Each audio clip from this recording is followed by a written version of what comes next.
So let me see if this is your first time you haven't been before.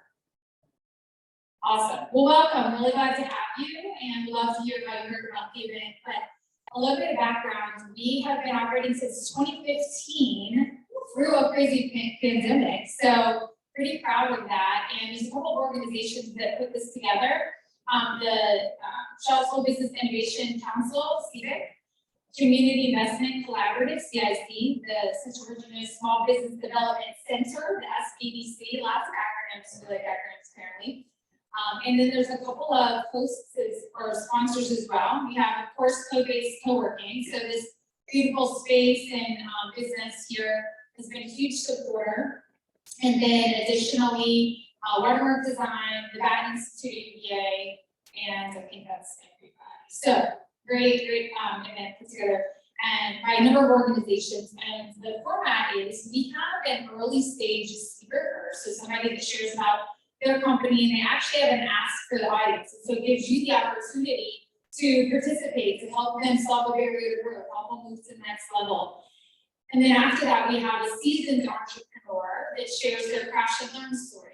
So you really get to hear stories that you typically would not otherwise get to hear. So yeah, so really excited about it, and I wanted to go ahead as we get started and introduce our first speaker. So Johnny Epps and his company, Odyssey Chocolate, he's originally from rural Georgia, but then went to school all the way out in Santa Fe, apparently like a 25-hour drive away. That's all right. So Santa Fe, he went to St. John's College and did a great books program, and was really not sure what he wanted to do, and just kind of exploring and pursuing his passions. And it was actually through a conversation with friends that sparked this idea to, big picture, he wanted to make cooperative businesses more common, but he came here to Charlottesville to start Odyssey Chocolate, and he thought it would be a good place, Charlottesville would be a good place to start a business. There wasn't a lot of competition here, and still isn't.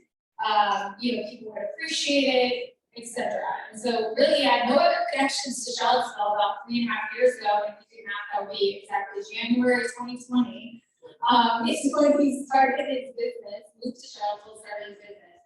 And so really had some things to weather from the jump, but help me welcome Johnny Epps.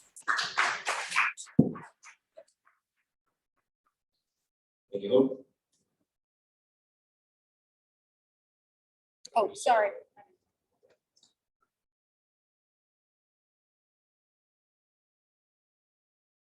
There we go. All right, good morning, everybody. I'm not used to being on this early, so bear with me if I'm a little slow to start. So I started Odyssey Chocolate, like I said, in January 2020. Moved to Charlottesville because I did go to a liberal arts school, and a lot of the reason for that. First was going through high school. My dad was encouraging me to go to college. I didn't really want to go to college. You had to go for a kick you out when you get a paper or something. And so I did a Facebook post when I was 17, and I said, why should I go to college? And then a lot of typical answers, that's how you're going to get a better job, that's how you're going to make more money, stuff like that. I don't really care about any of that. I don't really care about money. I don't really care about having material possessions at all.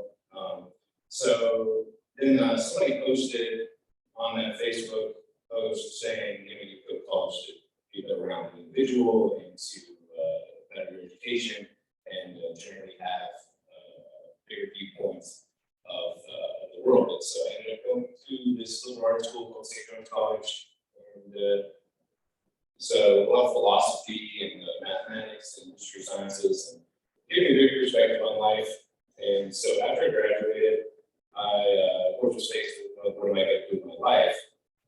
And what appealed to me the most was being able to transform society into something where people are more cooperative with each other.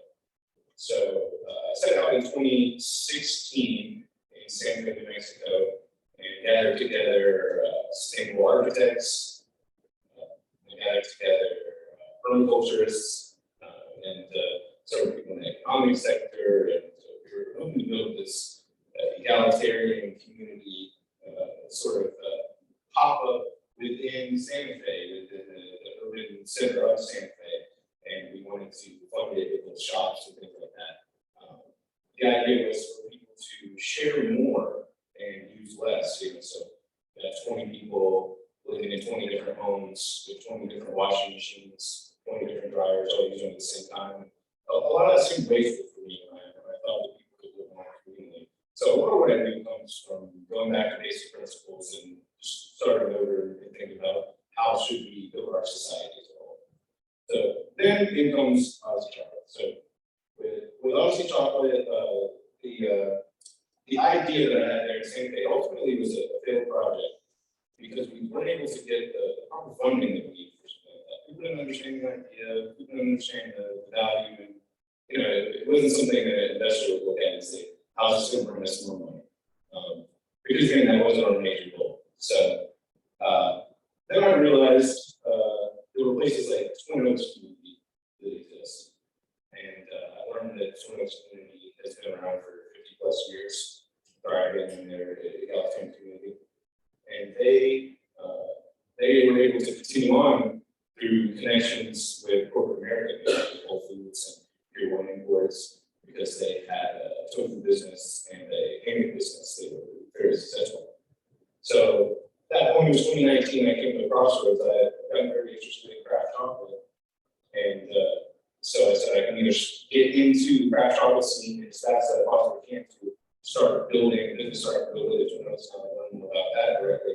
And I decided what was better was to start off with the chocolate business. Because I wanted to get ahead of this industry because craft chocolate in particular is a very emergent industry.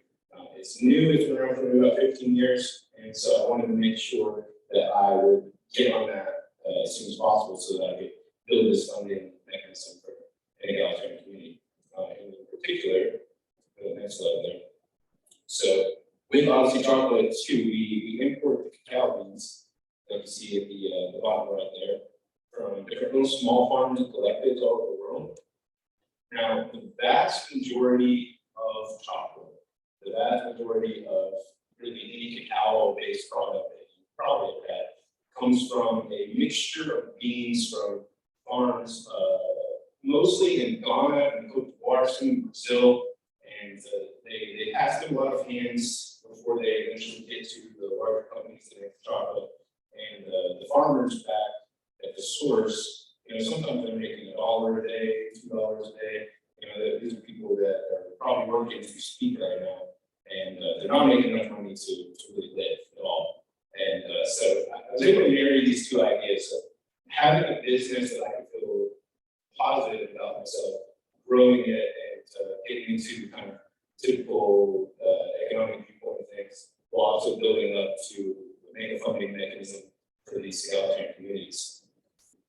So the farms that we get our beans from, we get them from places like Peru, Ecuador, Dominican Republic, Guatemala, Colombia, and we ask the farmers essentially how much for beans. We don't push price on them, we don't force price on them. We ask them how much they want to get paid, and then we pay it. So they're able to live good lives with how we pay the beans. And in turn, what happens is because they put a lot of love and care into what they're doing on their farms, they also make extremely good beans. They grow extremely great beans with great genetics, and they don't necessarily focus on genetics. They want to yield the most, et cetera, et cetera. They focus on the best flavor. And so because of that, we can make some of the best chocolate that you've ever had. This is an article from Chocolate Sommelier, Pennsylvania, Mrs. Tracy. She wrote this about us in 2021, and it speaks for itself. And then in addition to that, we also won a international level award for our bars. This is our Minnesota Dry 80% bar at the bottom left there. You see a little silver sticker. That silver sticker is from where we submitted our bars to the Academy of Chocolate in London. And we got this silver award for that, which essentially means we were up against chocolate makers in Europe, chocolate makers in Canada, other chocolate makers in the US. And they think this is, what's some of the best chocolate in the world. So we were making really good chocolate. And I'm just going to go back to the slide. We're doing it all in like one bedroom apartment right now. That's what you see here. At the top left, those are the melangers, and then at the bottom, or the top right, and the bottom left is a machine I built myself. All the machines that we're working with, I either purchased on credit cards, just I said, we gotta go to the carry and stick situation. So I put myself under a lot of pressure with a lot of debt. And so I worked a lot, could work 12-hour days, 16-hour days. I generally pour myself into this as much as possible to make the dream a reality. And so as we've grown and where we are now, we're doing a lot of different farmers markets. We do 2 farmers markets in Charlottesville, the Charlottesville City Market. We do the Epps Market. We do the Lynchburg Community Market. We do the RVA Big Market. We do the Carytown Market on Sunday in Richmond. And we do the South of the James Market in Richmond as well. I think the point was off of the river. And so that is how we've scaled our sales at the time. And we're looking to move into scaling our wholesale now too. So you see the mouse? Yeah, there we go. So from the markets alone, it takes us $7,900 direct to customer sales to break even. So anything we do above $7,900 is going to be profitable in a month if it's direct to customer sales. Of course, wholesale, we'll categorize that differently. Wholesale, we have to sell 1,940 bars to the break-even point. But we're really soaring past that break-even point right now, just from the markets alone. I mean, this past weekend, Saturday and Sunday, we did $3,500 in sales just in those 2 days. So if we keep having days like that and months like this that we've had recently, we'll continue to be highly profitable. And the growth plan currently is to move into a lot more wholesale accounts too. So I'm actually working with a salesman who's extremely talented. He started doing one of the markets and it just shattered records. So he completely surpassed sales that I've ever done or anybody else has ever done on his first day. You know, he's got 20 years of sales experience in all kinds of sectors, from tech to e-cigarettes. He's done everything. He's just one of those guys that says anything. So I'm working with him, and he's helping me get into more wineries and more stores in general. We work with the CBD company, Green Valley Nutrition, and wine is really the big one right now because the 2-ingredient chocolate, which most people focus on, is just calories and cane sugar. That tends to do really well in places where people want pairing. And so wineries not only is it a great demographic, but in addition to that, the 2-ingredient stuff tends to sell really well. But we're going to be expanding our product line to include a lot more inclusion bars and coffee, and caramel and salt and things that a lot of people want in their chocolate, to getting more gift shops and grocery stores and things like that. Because we've noticed the trend that those kinds of things can sell better in the grocery stores and gift shops, and the single organ things can do better at the wineries. And the wineries also reorder. So we're going to shift our focus to pretty much primarily wineries. We're going to hit all the wineries in Virginia, and we'll secure about 50 to 100 wholesale accounts this year, which is going to take the profitability that we already have now and expand on that further. And the ultimate goal for getting this business to where it's really thriving is to do a bean-to-bar craft chocolate factory and lounge. So maybe some of you have been to the French Royal Chocolate Lounge in Nashville before. It's a really great place. I was there on Tuesday. It was cold and rainy, and I went into all the different shops in downtown Nashville, and I did head counts. So how many people are here? How many people are here? I was just trying to get a good feel for commercial real estate. And when I walked into the French Royal Chocolate Lounge, after seeing typical counts of 1, 2 people, 3 people, 4 people, there was about 50 people in the French Royal Chocolate Lounge. It was just absolutely popping because people come from far and wide to build these chocolate factories. And far right there, that's the Zotter Chocolate Factory. That's in rural Austria. It's out in the middle of nowhere, and they do about 50 tons of cacao per year for their chocolate. But yet they still do about 47% of their sales in-house. So people really just come out there just to go to the chocolate factory, just to see what they've got going on there. Because they've really built it out in this way, and the picture doesn't do it justice. The place is massive, and they've got all kinds of really awesome little goofy machines and stuff to see. It's got that sort of Willy Wonka vibe, and people really love that. At the top left, you've got vanilla. I think if we did one in Charlottesville, we'd probably go more for the vanilla vibe, honestly, because it's more of a tasting bar lounge sort of thing. It's going to go better with a lot of the Virginia wine. So we probably focus on something like that. Yeah, and as far as ask for today, the biggest challenge that we face currently is with converting a lot of the bad debts that we have, particularly I guess I have with the business, that are kind of eating into the profits a little bit. And we got high interest rate credit cards. Because again, carriers say, I said, I'm gonna make this work, and we are profitable now, we are making money, but we do have high interest rates that are eating into our monthly profits. And besides that, we're also trying to figure out how to make this happen. That's the other big thing, is how do we both find, that's been the hard part, how do we find the proper location, the proper foot traffic, and get a place where we're able to get the kind of sales that we need. All right, well done. Yeah, cool, thank you very much. Give him a hand. So, your question restated, or if you could state it again, is how does he find the real estate, but also, what was the front end of the question? Yeah, so I'm sorry, I got a little distracted with you walking. Yeah. So the main thing that we're trying to figure out, the ask this week is, how do we make this happen? How do we both find the right place and get the build out funding to make it happen? What's the process? I've never, opened a restaurant or anything like that before, or designed the interiors, and so anything that could help with that process would be very useful. And he's pretty transparent on your numbers and everything, which I appreciate, but I can start here. I just wanted to ask, what are your margins at the moment? So our bars cost us $3.75 to make, and we sell them for $11. We're actually about to up our price to $12. Funny enough, I actually did a poll on Instagram. I said, what's the proper price for a big craft level bar? And people chose 12 over 11. So it just seems like, I think it feels better somehow. It feels like a more premium price, where 11 feels sort of wishy-washy. And the $3 includes labor costs. Oh, everything's there. It's $1.07 for packaging.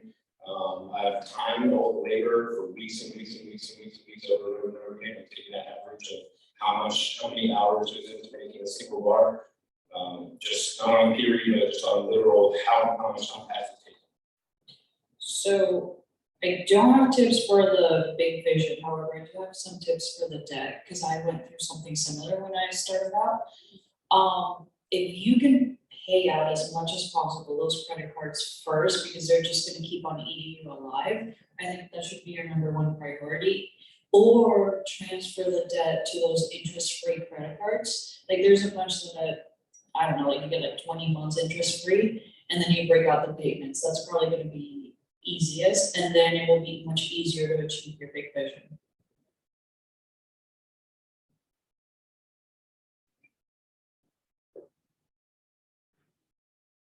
Hi, great presentation. My question is this the model that is appropriate? Is this the best model? Or have you considered the possibility of going into like Whole Foods and doing a different route to then take on this risk? So you do both. And the thing with this is, sure, of course it is a risk, but the way that I see it, it's really not a risk, because I won't settle for a location that I don't see people. If the location doesn't have a massive amount of foot traffic, then I'm not even interested in it really. Because I worked actually for a different chocolate business around the same thing, and they set up a big factory location in the outskirts of town. And I was asking them, I said, why aren't you guys in the San Fe Plaza? It's kind of the main downtown area in San Fe. So the rent was expensive there. Anybody I've talked to in this industry who's actually been majorly successful in craft chocolate, they say, don't care about the rent at all. Care about getting to the best location possible. And what's going to happen is, as long as you can scale your production, which by the way is very easy to do, as long as you can hire people. Because, for instance, if we want to upscale our production that I have at the house right now, we can do about 2 tons a year currently. We can up it to 8 tons a year for just $10,000. So do you have a plan to get into other larger markets as well? Oh, definitely. So the idea is about 50-50. So like, let's say we had a space like this, we still get about 50% wholesale. And trying to get all over the country and distribution networks. There's a great distribution network for craft chocolate called A Priority. So we would get into as many things as possible. And we're working. Thanks.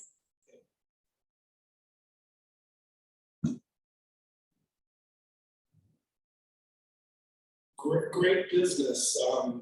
One thing I would ask you to consider, have you really run the numbers of owning your own brick and mortar? And I'm wondering if you compared that to starting out in maybe a pop-up, a feast or something like that.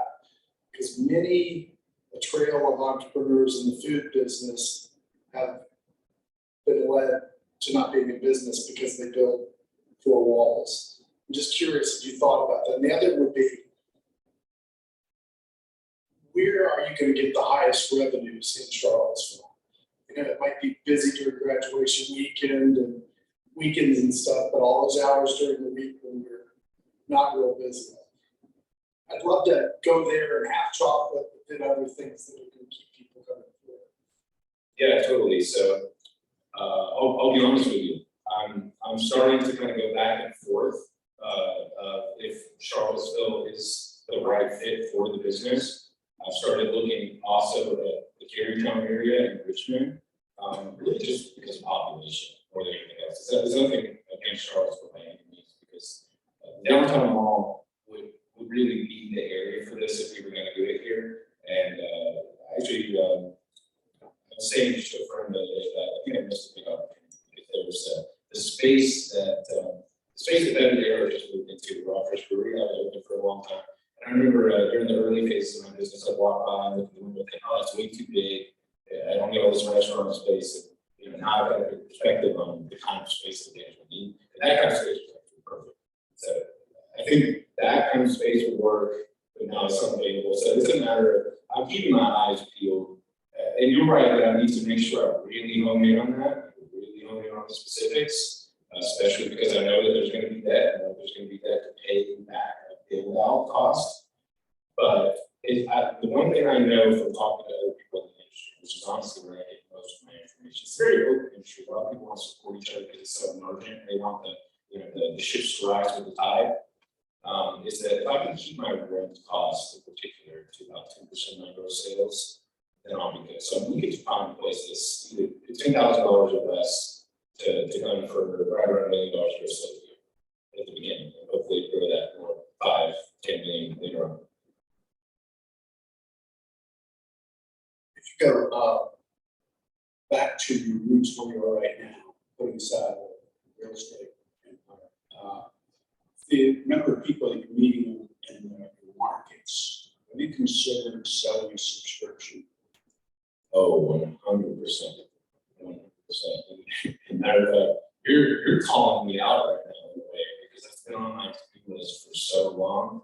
And it's there with a ton of other things that I'm always trying to get to, because I have this sort of curse of both running my business and managing it at the same time, and managing home production and sales employees. So I get caught up in a lot of that stuff, but I want to be doing more business development, expansion type projects. But we definitely have thought of that as a great idea. It'll massively increase our online sales. And I'm just glad you reminded me of that, to be honest. So thank you. Is chocolate seasonal in its sales? So yeah, that's a really interesting question. Yes, if the chocolate is seasonal in its sales. So a little bit, yes. Particularly, it's not the way you might expect though. The slowest season for chocolate is January, February, March. It's not the hot of the summer, the heat of the summer. Matter of fact, we go out to all these markets in the heat of the summer with coolers, with ice packs, and we actually make really great sales in the summer. The only time the sales really dip is after Christmas, and we don't get much of a big bump from Valentine's Day or anything like that, because we're focused mostly on chocolate bars right now. And that's just because I've chosen to keep it really simple with basically just one kind of product. But if we're able to do this kind of chocolate before we do truffles, et cetera, we'll probably also have less of a seasonality at that point, because we wouldn't capitalize on the holidays when we don't capitalize on it. But there is a certain aspect of that. This kind of question, have I talked to Tim Gerard? No, I've never met him actually. I've had that question for around, but I've never actually spoken to him. He's at the same level as you got right now. Okay. I should totally reach out to him. Thank you. Thank you so much, Johnny. Yeah, thank you, everybody. My contact information isn't on there, but I can tell you real quick, if you if you want to get in contact with me, I can give you email, phone number, what do you think is best? So, is it social media? No, I don't have slides, so I'll just say it. So my email is Johnny, JOHNY, at odysseychocolate.com. My phone number is actually in New Mexico area code, the number there, it's 505-920-5540. And my Instagram is at Chocolate Odyssey, it's the opposite. And our Facebook is facebook.com/odysseychocolate. Our website is odysseychocolate.com. You can, if you didn't get all that, you can contact me and I can get it to you as well, all this information. So, cool, thank you so much, Johnny.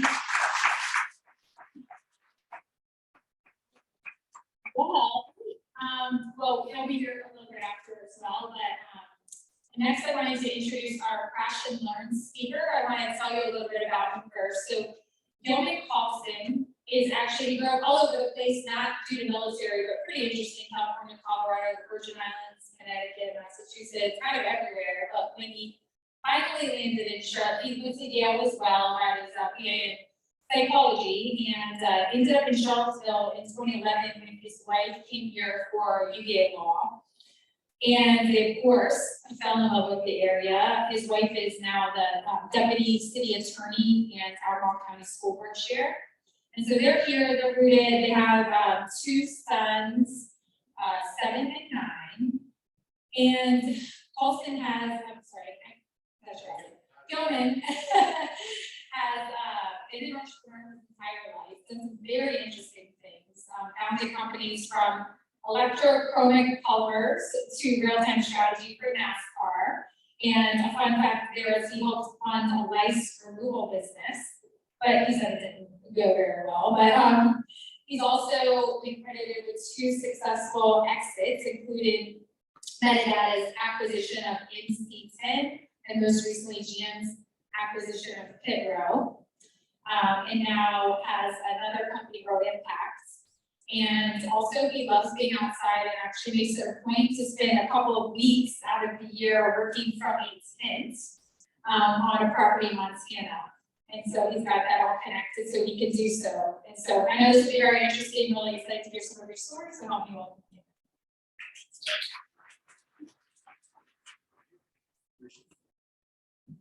All right, thank you, everybody, and thank you. Good luck with that. Well, it's a pleasure to be here. I'm excited. I have plenty of stories to tell. So I think maybe what I can do is start with just a basic overview of my career, kind of hit a few key points, and then I would love it if you all throw in some questions. And you don't worry, I have things prepared, but I think that there are lessons abounding in the entrepreneur today. So at any rate, as I said, I've been an entrepreneur really my whole life. If I go way back, this is back with my brother and I trying to hawk our toys to my parents' dinner guests when they would come over. My first actual business I founded in college, and I licensed in electrochromic polymer technology out of the University of Connecticut when I was an undergrad at Yale. Fantastic, really great experience. I did some business plan competitions and raised about $500,000 there as an undergrad. At that time, thankfully, I did not need to pay myself because I had food as a college student, so most of that went straight into that. And when I was raising real money for that, as I was graduating, I said, okay, this is what I want to do when I grow up. I actually got, as all things do, it's all kind of where you are at the right time, right place, right people. That's really interesting folks up in Boston. And anyway, long story short there, I rolled all that electrochromic polymer technology in my second company, NC10, which was based in Boston. And that had the electrochromics and the stretchable, flexible electronics technology that was actually licensed at the University of Illinois by a brilliant professor, Dr. John Rogers, who has a lot of great stuff, including this flexible stretchable tech.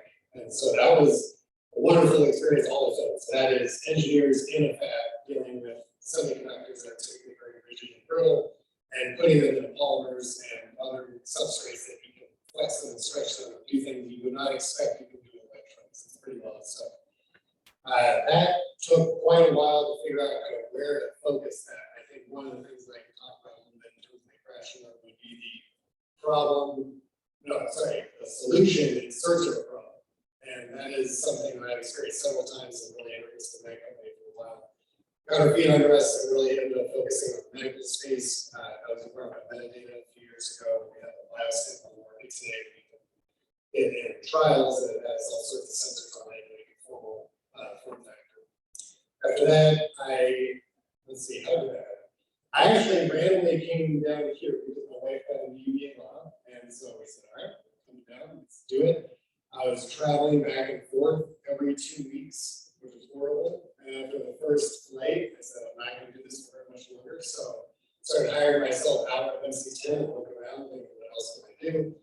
And the chairman of that company said, people, we want to help over here with this NASCAR thing. Correct one. Never seen a race, but I'm your dad, let's do it. So kind of learned a little bit about what was going on, racing around the track. That was actually a different business that I won't get into here, but it eventually resulted in Pit Row. So Pit Row was founded in 2012. And initially, actually, that was betting on motorsports and all things. And that was not a very scalable business model. We did do very well, actually, in the very first year. But in getting all the data required to build models to predict the outcomes of races for the purpose of betting, very quickly we realized people who would actually pay for that would be the competitors who want to win the race. And so that turned into Pit Row. And like I said, founded in 2012. Scaled that to the point where now every single GM car on the track in professional motorsports and NASCAR here locally in the US is running Pit Row, and GM acquired that company last year. So that was just a fantastic ride. But again, unbelievable lessons learned, and a lot of crashes and close to burns. So I can share a lot about that if anyone's interested there. And in the late 2021, so October 2021, I spun out Row Impact, which is the venture I'm working on currently. And I cannot be more excited about what we're working on here. I'm not going to share any crash and burns on that because we haven't crashed for growing up.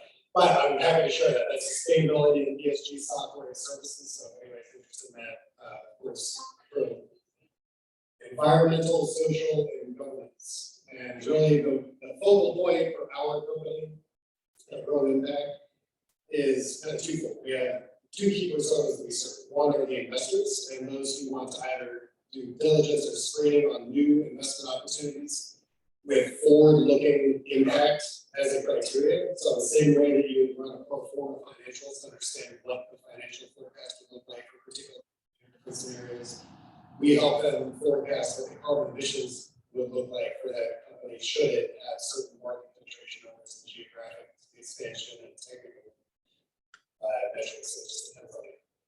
So that's kind of one is for the investors, and we will also do that over time to track how did they do. So what we think they were going to do, how did they do, and track it over time. Then at the operator level, which is portfolio companies or other SMEs, we don't sell into enterprise right now. I think that's several years out, just given the scale.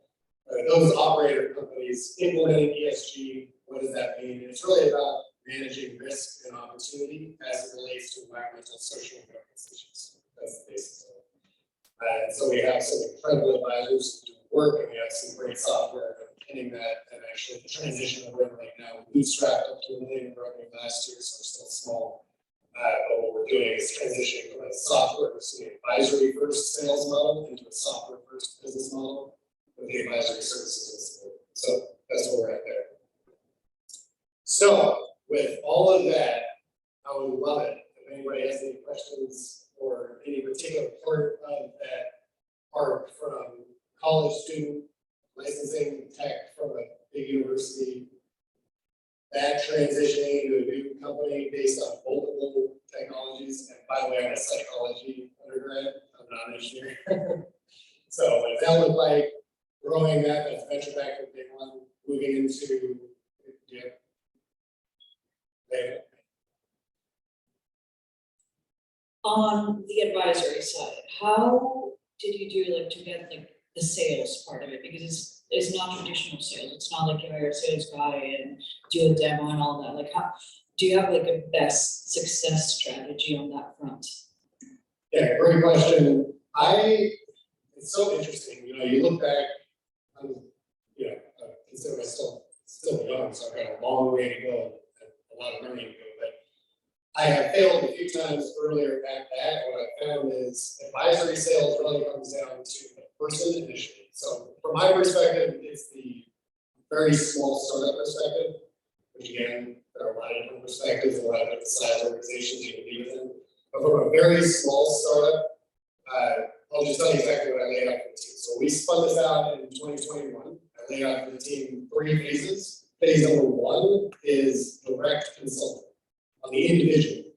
So everything underpinning my kind of philosophy on being an entrepreneur and trying to be successful doing it is that it's all about your team and who you work with.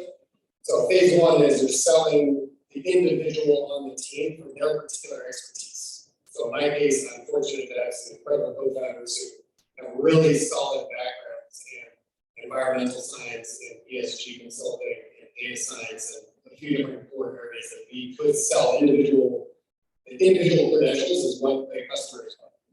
As quickly as we could, we needed to move into phase 2, and phase 2 is advisory sales. And that's very different things. So what you're saying to the client now is, you're not buying an individual consultant, you're buying a firm, and we have this capability, it's advisory capability. And so you're gonna still show off some of the backgrounds and credentials of the team members, but they're buying Grow Impact, they're not buying Dr. Seth Shepard or Nova or Gamble or some like that, right? You're buying the firm.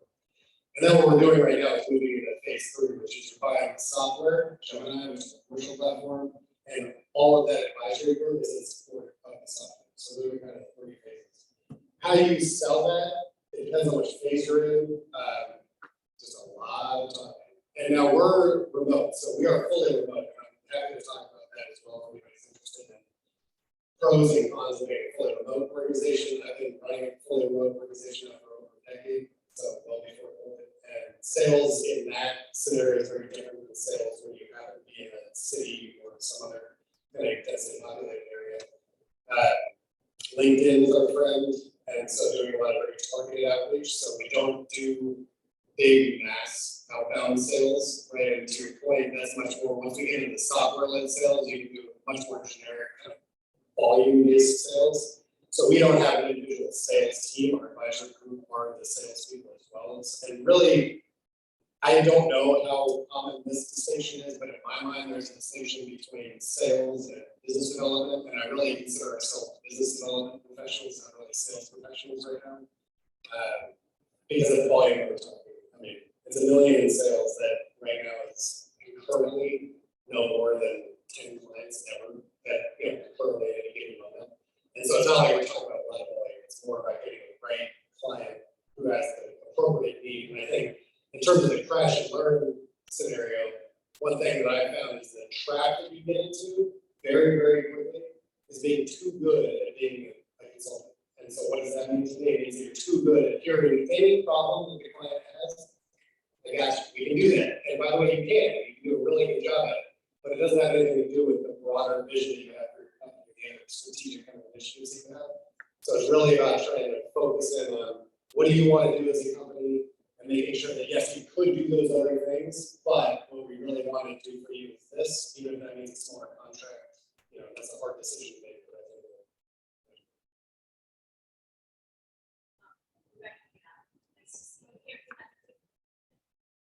So one of the things that we most commonly talk to companies about is getting from that 1 million to 10 million. And it really is that process of selling, the action of selling, and taking capacity beyond the original founders and really blowing that up and building the selling team, right? That's executing on the marketing sales strategy. Can you talk a little bit about what your experience has been with that, and what are some of the things that you have found in building a successful team to accomplish it? Absolutely, yeah. I mean, great call. So just to kind of regurgitate that back, it's really difficult at a particular stage in the company growth, again, from a really small company perspective. You are, as you were talking about, you're the operator, you're the salesperson, the implementer, you're all of that. And there's a lot of magic that's going to capture within that. Even on a team that scales a little bit, I'm still a really small team. We only have 13 employees, so very small team. And the core, what I've done in the past with that, and really fixated on that right now, so it's a timely question. A lot about trying to codify the core part that I've seen us, and me personally fail at, and I can talk about a little bit of that in the pick-roll era, which is 2012 through 2022, is getting a lot of energy, excitement around one particular thing. You personally being the one pushing that ball forward. And then you personally being the one who's also on the hook to deliver these other new shiny objects that show up, and then you lose momentum with this other initiative that you may have, right? So going back to talking about the subscription model or these other things on your list, that you've got so many of them. So a few things just tactically, and I'll get to more kind of philosophical part of it. But on a tactical note, we were just talking about this earlier. I recently, earlier this year, rolled out OKRs at the company. That has been tremendously, really a game changer for me. So it doesn't need to be OKRs, it can be anything. But I think getting a model for saying, I'm going to codify this particular element of my job, whatever it is that I do, whether it's the delivery of this particular widget, or whether it's the process of going out and finding new clients, or whether it's the actual sales process and material that I have, whatever it may be, trying to codify that in as much whatever way you can, and then really allowing your team to fail as they try and replicate that. I think that's the biggest thing, finding areas that you can allow your team to trip, and it's not going to cost the company everything, right? And really providing that room, I think as a founder, that's really what I look at a lot is, how do I give my team that kind of breathing room to say, okay, I see what I'm supposed to do, I've never done it before, but I'm going to try. And sometimes they knock out a park, and there's no question, you're off to the races, and sometimes you really do trip and fall. And so you have to be aware of that and back for that. So OKR has been a big one for me because that Can you allows tell us. people what OKR stands for? Sorry, I use a lot of acronyms. Yes, I will. OKR, objectives and key results. This is distinct from KPIs, which I'm sure many of us have heard of, which are key performance indicators. An objective, or OKR, objective and key result, it's really two key components. It's the objective, and that needs to be something that you look at and you say, that's where I want to go. It's almost like a yardstick way off in the distance, and you can set your cycle for whatever that yardstick is. That could be quarterly, I'll just use that right now. So you typically go on a quarterly cycle. You say, okay, I'm going to set 3 objectives for the company. And then each team will set their own objectives, right? And these yardsticks that you're looking at, and a well-crafted objective pulls you towards this place that you want to go, but it makes you a little bit uncomfortable because you're looking at it like, I really don't think I'm going to actually get there, but I could, and I know where I need to go. That's really the most important part. And each objective then has 1 to 5 typically key results. And a key result needs to be directly measurable. And that's again the art of this, it's kind of art and science. But you need to have a directly measurable key result, and that needs to be something you put a number behind. That could be as a percentage, as a count of customers, it could be as a number of demos, it could be anything like that, right? It's a little bit different than KPI. So a KPI, a key performance indicator, that is something that usually has 1 or more metrics rolling up into it, and when you look at the number, it has some direct evidence of performance that's material to your business, right? So those can lead into a key result, for example. You could feed a KPI in as a key result. But they have a different goal. And if I look at why, going back to the original question, why do I find OKRs a useful framework for my business? As a small startup, you've got so many different competing priorities all the time, and there's a time and a place for that. And that kind of initial star formation phase, it's okay to be a little bit chaotic and make kind of decisions almost daily. Kind of pivot a little bit, that's okay. But there comes a time very quickly when you need to set those goalposts so that even if you deviate, even if you were wrong, you knew where you were kind of pointed in the beginning, and then you can benchmark yourself on that. So that's one key thing. And I think going back to the original question, the biggest lesson that I've learned for how to break out of that, you as the individual needing to be the one to do the work, is trying your best to, like I said, modify what it is you're doing, and then providing your team the breathing room to try and get it done on their own. And that's the only way you can scale. Once you've done that once, you can replicate that. Do it again and again and again. I use that all the time. So my advisory group, we have one of my co-founders, Noah Miller, excellent, just an expert practitioner. He's been doing ESG advising his entire career. He's been interim ESG director of public companies. He's done this a lot. And we have new junior employees who have come in who are incredibly talented and have have not been in those rooms, have not done that exact task or had that exact conversation, it's really important to say, no, you're not in that room. And that may not go, we don't know, we're gonna have to see. But we can't scale until that happens, so that's kind of a big focal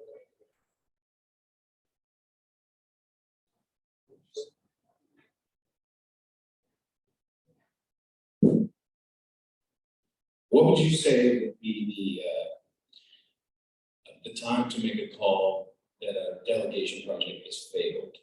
That you've given something to someone and maybe it hasn't worked out so well, and how would you respond to that? Yeah, I think, great question. Baseline response is trust your gut. I think that there's a lot to be said for just getting the instinct around understanding whether it's going or not. But for more data-driven decision making, I think to the extent that you can put some number or some element that you can track over time, that you can say, this is the objective, this is how we're going to measure your success, and we just objectively look at it. That's always helpful. But there are a lot of things in a business that you just can't easily put a number.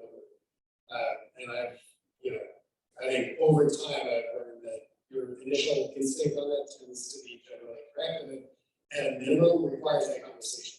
So for all of that, my biggest piece of advice is to have the conversation early and often, so there's not some scary moment that's being built up with all this energy kind of all up into it. Because you're bringing it up, you're talking with your team, you're saying, how are you feeling about it? You're trying to understand what they're saying. It's not like there's this moment in time when all of a sudden it's done. I think it's much more sure all of it. Okay, this is time to move on or change course, or you're doing really well, let's keep it up. This is a little bit of a different direction, but I'm dying to hear about you working from a tent in Montana. I do a lot of solo camping and I usually just escape from the world, but somehow you're camping and you're working. How do you do it? I know, it seems like I should. But it lets me get out there for a much longer time. So I am incredibly fortunate. My brother and I have 20 acres in Montana. And not only is it 20 acres in Montana, there's nothing on it. So there's no running water, or there is running water with a pond, but no pond water. It borders Flathead National Forest. So we can just walk off. It's amazing. So I want to be there as long as I can, but I can't be taking a bunch of time off and just going silent on everybody. So, really, I'm going to get to that question, but I think an important crash and learn just on that, I have burned myself out for sure, and I didn't recognize it. And so I would just say, protecting your mental health and things that make you not happy, but just calm. I think it's really important. And so one of those things is being outside. And I don't want, getting to Montana is pretty far away. I can't just fly out there. I haven't done that. So I can't jet out there and jump out. And so one of the ways that I was able to figure that out is my brother, who's amazing, has solar panels and batteries. Now has Starlink. So I'm gonna try that this summer. But up until then, he had this big pole with it. I don't know what was on top of it, but it was a cell signal booster. And we would just pair my phone, and I would have all the power I needed. And so I'd take a full week off, and when I take off, I take off. This is, the last probably 5 years, but up until then, I was not good at it. I was always, bad at it. But so when I'm off, I'm off. But that's usually a week. I think a week of just being totally disconnected is good for me. And then after that, though, I still want to be out there, and I can sort of do that stuff. Solar. And if you can get cell or Starlink, you're good to go. The battery pack is important. Sorry, solar pack. There's enough battery. I've got a picture of it. I can show you later.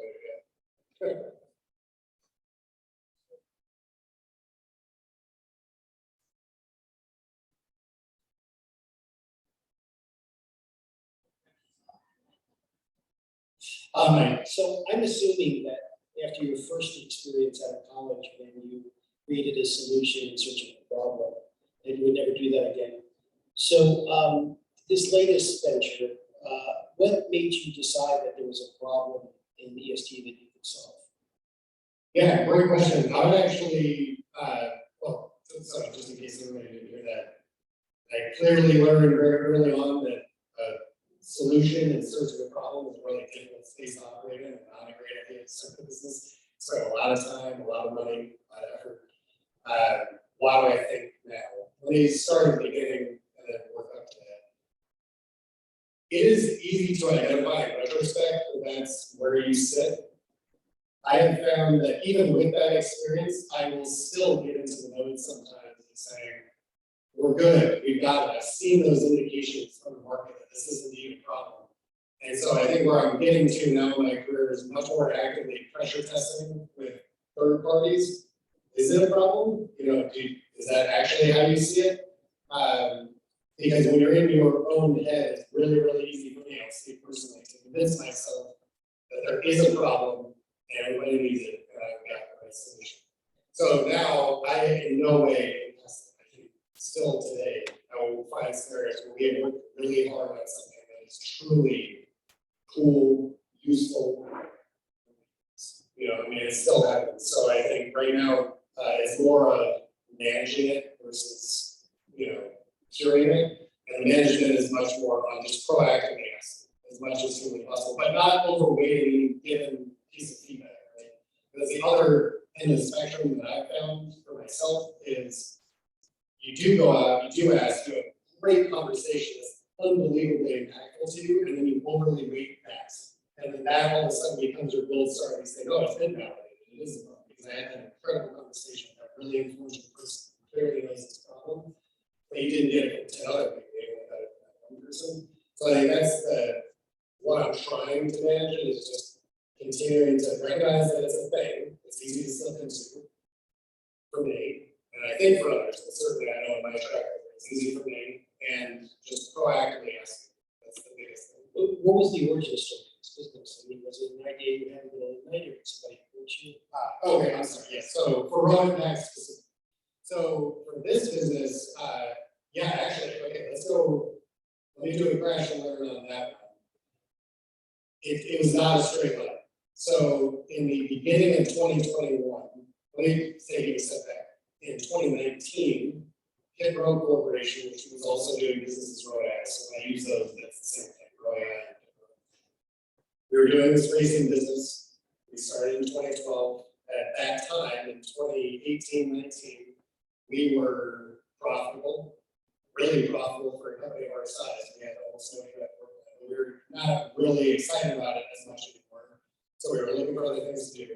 And we had done a Department of Energy grant that helped us really kind of get into the slipstream of climate tech, climate investing, seeing some of the problems. There's really an opportunity for us. And one of the parties that we were introduced to was the Prime Coalition in Boston. And they are a really fascinating organization. I think just a leader in the space overall and very forward thinking on this concept of catalytic capital. In their parlance, and that's used differently depending on who you talk to. But in their case, what they're saying is capital that is patient and is meant for big things that have big implications, but are going to take a long time to approve this. And so they're really focused on that specifically for carbon and climate related tech. They had an internal methodology for evaluating the forward-looking emissions reduction potential, so ERP, of new technologies that they were evaluating for themselves. So they did this internally, like I said, they're really forward thinking, they're pushing it.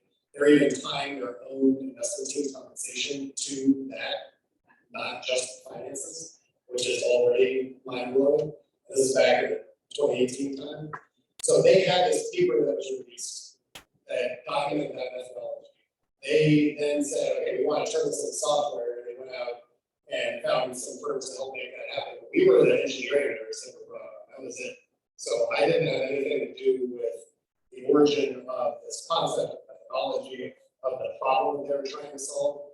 And when we were brought on, it was immediately just a click. Everything clicked. Like, this is right for me personally. I didn't get into this fight, obviously, because I like to be outside. Conservation is a big part of my upbringing. It's meaningful to me. And trying to kind of pair that with my work, and never really worked it out, as you can tell me, that others go around the track for me. So anyway, this is a really good opportunity for me personally and for us as a business. And that was the problem statement and the solution statement kind of that kickstarted this. So we started working on it. It was funded by the MacArthur Foundation, the CERTA, and the CEC. It's gotten a lot of really good support. It's an open access free tool, by the way, creating tool by the word, check it out. And so that was what got us into it. Now, the reason it is related to your question, in beginning of 2021, I was just about to begin negotiations with GM. We were flirting on this idea of acquiring Pickle, but it wasn't really official yet. And I knew that was coming, and I knew that there was no conceivable way that GM would care at all about this climate stuff that we were doing. Right? I mean, what they were looking at was the racing strategy software. That's what they needed appropriately. And so I was starting to think, okay, how can I get all this great stuff that I really want to be working on into another company that I can then continue to lead and grow without messing up anything with this GM stuff. At that time, it was not a foregone conclusion that this was a commercial business. And I spent a long time really pressure testing that. So how did I get there? It wasn't my idea. It was already kind of this proven idea that some people wanted to do it, and it was already funded at that point to be worth about, close to $2 million had gone into it. So a decent amount of money had gone into it. There was clearly something there. But it still was not clear that there was any commercial path. And I actually pushed my team a lot. And one very, very likely outcome was going to be spinning off a nonprofit that had the IP of people from my team and IP and some people from some of our collaborators, and just focus on the nonprofit mission-oriented objectives that we had. And what happened through that process of taking a counterpoint was finding enough pushback and saying, no, there are commercial opportunities here, and here that would never fit in a nonprofit. And that kind of then tipped the scale for me to say, okay, this is something that I want to focus on commercially, and I want to spin out an actual for-profit company. The software itself being kind of the kernel of it, but then all of what we actually do commercially stems off of it. So we don't sell that software. It continues and will always be free. So what we commercialize are the services around that, and then our commercial platform Gemini, which I get into how we built that up. But that's really to support and facilitate all of the orchestration that's required. And it's really interesting. It's just, again, it's this kind of process of conversations and hearing this really recurring pain point that I think now is just amping up in scale, which is investors having to do two things. Well, many things, but two things that I care about. So there's their day job. Then they have to worry about now communicating to their LPs who are increasingly saying, you need to tell me not only the financial performance, but also the impact that my money is having for you, right? So what is the impact? That's not something that most investors are typically equipped to do. It's not their normal job. It's something that's a difficult task anyway. And then there's the management of their portfolio companies and saying, how can you actually make an impact and report back to me when I need you to report back upstream? And that orchestration of that process is really what we found a real recurring need that happens over and over and over with almost every VC firm, PE firm, bigger public market funds that are dealing now with a lot of the impact measurement and management questions. And then into all the portfolio companies, even starting at team table startups up through the pre-IPO phase. So I think it's been interesting, it just took a while, and also being kind of intentionally cynical that there wasn't anything there, and then let's see if it got wrong. Does that answer? Awesome. Cool. Thank you so much. I appreciate you coming in and taking my hand. And then if people want to continue in communication with you, what's the best way? Yeah, sorry I didn't bring any slides, and I completely forgot my business card, which is horrible. So Yeah, LinkedIn. There are very few people with Gilman, Gilman. You'll probably find me. And my last name is Callsen, Callsen. Love to hear from you. My email is first name dot last name at rowimpacts.com. And that's RH. Yeah. So on LinkedIn, he's Gilman and Callsen. And then that's his email, Gilman.Callsen at RHOimpacts.com. So there you go. Keep in touch. All right, so thank you both so much for sharing, and we wrap up with announcements, and what that looks like is if you have any events you'd like people to know about, or if your company is hiring, those are the two things that we announce. So we'll start with our partnering organizations. If you want to start, share with, are you doing CSE and SPDC or just CSE? Okay. So, so with CSE right here. Hello, everybody. I'm Shira Goldine. I'm with the Small Business Development Center, but we're all going to pretend real quick that my name is Hannah Deal and I'm the operations coordinator with Community Investment Collaborative. I grew about a foot and I have blonde hair now.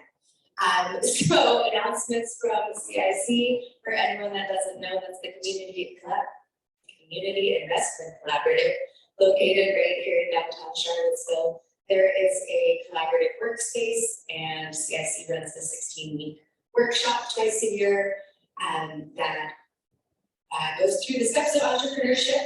And I know there's at least 1 or 2 CIC grads in the room, so if you have questions, there are people you can talk to about that. And from CIC announcements, the resource fair is on May 24th and signups for that close tomorrow. And resource fair is basically an opportunity to meet with experts and have a free session with some people. So there are still openings in HR. If anyone's looking to meet with an HR professional, this is a fantastic opportunity, as well as business productivity and business banking and possibly 1 or 2 others. So you can find more information about that on the CIC website at cicville.org. And then workshop applications are currently open for the fall workshop, and that will be happening both in Charlottesville and up in Culpeper. That is sponsored by Culpeper and Orange counties. So we'll be running those concurrently. If you want to learn more about any of the offerings from CIC, take a look at the website, cicville.org, or you can email Hannah at cicville.org. It's HANNAH, or come talk to me afterwards, and I'm happy to get you connected with CIC.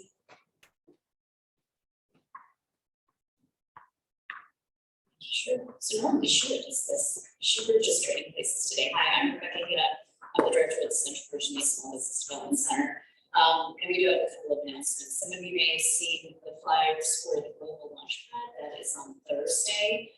This is the first conference of its kind in the state of Virginia. We are bringing folks from trade, from the EDP, from the International Business Development Program.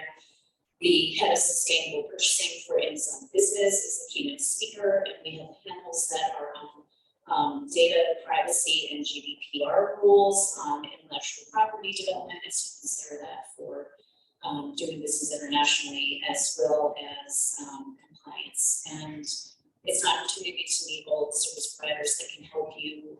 A lot of folks and a lot of smaller businesses are accidentally exporting. There's a lot to know, but this conference is designed to help existing businesses as well as new businesses understand what you need to know about global and get connected to the resources. And for those of you who are new, the Small Business Development Center is part of America's SBDCs. There's 26 offices in the state of Virginia, and our job is to connect entrepreneurs to the resources that they need, be them local, state, federal, international. Connect to other service providers like CIS, CIC, SCORE, CEDA, and so many others. So if anyone needs help, wants to meet with a business advisor, understand what resources are available to you, please give us a holler. As far as other things, we do have a job. We are hiring a rural ecosystem navigator. It is a part-time role. It's a 2-year role, but CIC and SBDC continue to grow. So we're looking for someone who is interested in helping us build entrepreneurship connectivity in the rural counties. We cover in Central Virginia, the city of Charlottesville, plus the counties of Albemarle, Nesson, Green, Fluvanna, Rappahannock, Orange, Madison, and Culpeper. So if anyone's interested, please give us a holler. We're going to be hiring for that soon. And then the last thing is we are about to launch another round of our business essentials training. While we're talking about terms that we throw out quite frequently, right? Scaling with sales, doing your customer discovery, knowing what your value proposition is, and then you've actually got something that the customer wants. And we have this series of 5 programs that starts with customer discovery, goes on to pricing, product launch strategies, tracking financials, where's the money, sources of capital, as well as record keeping, as and of course business planning. So that's about to launch again. Please check our website. It's a horrible URL, CD for Central Virginia, SPDC, they all sound the same, cdspdc.org. Thank you all. Awesome. I am Tracy Green, Executive Director for the Charlottesville Business Innovation Council, also founder and Executive Director of the Charlottesville Angel Network. So I sit at the intersection of high growth potential companies, technology businesses, and early stage capital. CDIC, we have our most exciting event of the year coming up on June 1st. If you don't know about it, it means you're probably not on our listserv to get our newsletter that goes out every Sunday morning. cbuildinnovation.org is our website. Get on our newsletter to make sure you're looped in on all the cool things that are happening. We promote not just what CBIC's doing, but what our sister organizations are doing in the community to support entrepreneurs, founders, businesses. The gala, as we like to call it, newsletter sign up for all three organizations in the back. So if you aren't already on the newsletter and you want to be, you can just go there, or you can just do it from your phone at cbuildinnovation.org and sign up. The gala is really fun. It's hundreds of people that come out to support and celebrate founders, innovators, teachers, student entrepreneurs doing great things. 9 award categories, 4 finalists per category, and we're going to announce the recipient of the award that evening. So it's in honor of not only the recipient, but all of the finalists who've made the cut this year, doing great things, startup of the year, business of the year, student entrepreneur. We have an educator that we honor that does great things in the classroom with technology. And we have what's called Innovators Row. Innovators Row is not an actual row, but it's founders with really cool, up and rising, disruptive technologies of any kind. It could be yours. It's an opportunity for you to be there with some exhibit space so you can showcase your technology to all of the folks who are in the room, who's in the room, everybody who really enjoys celebrating technology, all the technologists themselves, the award finalists, the sponsors, a lot of investors attend. So it's an opportunity for you to maybe find your co-founder, maybe find fellow some colleagues and maybe clients or customers, maybe investors. Innovators Row applications are on our website and they're due by May 22nd. And then we're selling our gala tickets. It is a fundraiser event for CDIC because we are a nonprofit organization and this is our largest fundraiser. This year it's going to be held again June 1st. It's a Thursday at North Fork, which is a UVA Discovery Park. Oh, and I am hiring. I do have a position for programs and events to help me, source speakers and sponsors and do all the good things that we do at CDIC. I'm just in over my head and I'd love to have a colleague to work with me on producing really phenomenal programs and including our golf tournament, our tech tour that we do every year, our gala, all of our monthly, our quarterly, annual events. So come see me or come see Hope if you are interested or know somebody who is. Thanks. Awesome. Thank you, Tracy. All right, so we'll close with, are any of you have events, kind of like what you just heard about, or are you hiring? You can just say right there. Okay, so Odyssey Chocolate is definitely hiring. We're looking to expand that sales team. I'm also looking for a general manager. So when I spoke before about having issues with delegation and trying certain employees with different things, I haven't quite found the right fit for someone to manage the overarching picture of everything yet, so that I can focus more on business development. I have someone who works well with production, but I haven't found someone who can do more general picture of everything. In addition to that, in the process of starting 2 other businesses. One is a cacao importing business to sell cacao beans to other chocolate makers. And for that, I could potentially be looking for partnerships.